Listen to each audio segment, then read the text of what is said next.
Hi, I'm Bob Weeks. In Kansas, in Wichita, at the Wichita Airport, we have a program where we pay, both the state, the county, and the city, we pay to have a discount air carrier provide service to us, in this case, Southwest Airlines, on the theory that by having a low-cost air carrier in Wichita, that will induce other airlines to lower their fares too. And this probably works, but there have been consequences. In particular, the availability of airfare in Wichita is probably less than it would have been had we not have this airfares program. Now, what I've done here is I've gathered data from the Bureau of Transportation Statistics, and I'm presenting it using a program, an analysis program called Tableau. And so what I'm going to do here is to start bringing in some data. And what I'm going to show you here now is all, which represents all airports in the country. And you can see here we have the number of passengers. And what I do is I start with 1990 at 0%, and then show the change, the cumulative change over the years of the percent difference. Same thing for departures. That's the number of airplanes leaving and the number of seats leaving as well. Load factor is the number, the percent of seats that are filled from on the flights leaving Wichita. Well, let's find the Wichita Airport down here and add it to the mix and see what we have. So here we have Wichita, Kansas, Mid-Continent Airport. And you can see now that each of these four charts has a second line. Again, starting at 0, so everything's indexed, so we're looking at the change over time, passengers, departures, seats, and load factor. Now, it's useful to compare Wichita to the country as a whole, but we also have, our visioneering planning program here in Wichita, where they have identified several cities that are our peer cities or metropolitan areas. Let's include them too, just for fun. There's Tulsa, Oklahoma. That's one. We also have Omaha, Nebraska. That's another one. There we go. Oklahoma City, Oklahoma.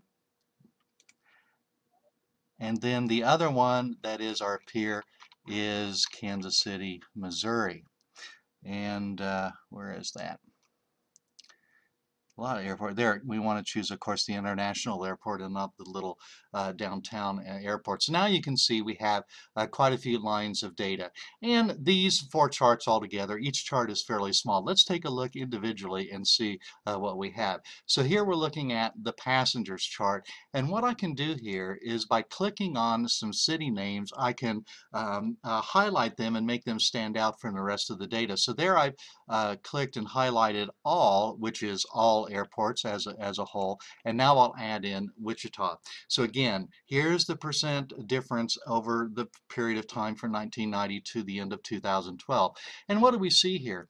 Well, we see when we look at the number of passengers at an airport that over the past several years for the United States as a whole, the trend has been up, while for the Wichita Airport, the trend's been kind of flat or maybe even down in the past couple years. So that's passengers. Let's look at departures. Again, I'll highlight the entire country and Wichita. And this is where I think we start to see some troubling trends here. Yes, the trend of departures is down everywhere it is. It's down for the country as a whole, but look at this. It's down also for Wichita, and the distance between Wichita and the country as a whole is getting bigger as time goes on. This means that the number of flights is declining faster in Wichita than it is for the rest of the country. I think that's a troubling trend. When we take a look at the number of seats, again, let me highlight all and Wichita. Well, you can see again the trend is down at both, but the gap is getting bigger when we compare Wichita to the rest of the country.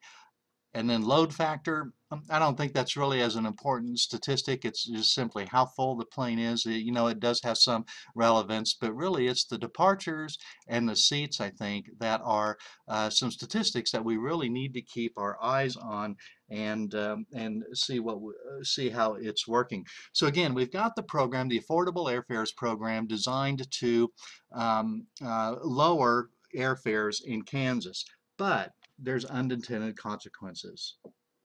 You know, the Affordable Airfares program, it's really a price control program. That's its effect.